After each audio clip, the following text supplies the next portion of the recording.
detox water resep. 'n Opgeblaasde maag is nie iets wat 'n mens op vakansie wil hê nie. Detox speel 'n groot rol in die poging om 'n plat maag te kry. Hierdie detox water sal jou help. Dit is gesond en lekkerder as gewone water. Ek maak altyd sommer 'n lekker groot beker en hou dit in die yskas. Jy kan ook op my Linda Kriel Fitness toep 'n volle detox plan gaan kry. So wanneer is dit tyd om te detox?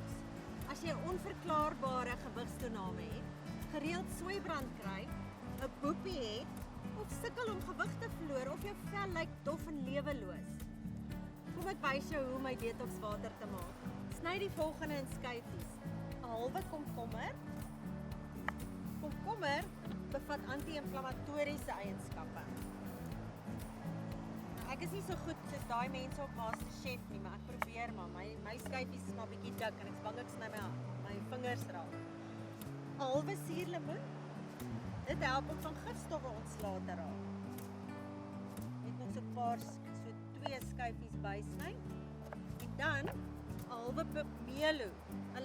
Daar word beweer dat pomelo help met vetverbranding. Ek weet nie hoe waar dit is nie, maar hulle sê so. Jy kan ook ander vrugte gebruik soos arbeie of bessies.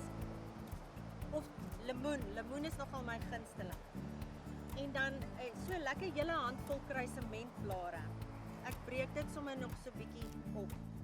Gooi lekker ys in en meng dit. Laat staan dit in die yskas vir so 1 of 2 ure en jy kan dit daar hou, elke dag 'n bietjie opvul en drink so 6 tot 8 glase van hierdie water per dag.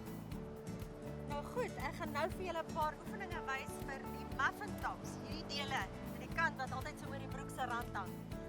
Buig jou bene, maag ingetrek, knyp jou boutjies en dan gaan jy kant tot kant. Onthou, moenie agteroor lê nie, né?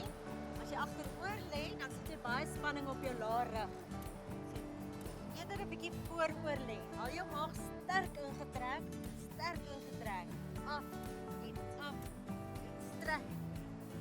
Julle het nou julle detox water resep. Julle het julle muffin top oefeninge. So hou aan beweeg. Ek sien julle volgende week, dan doen ons arms. Totsiens.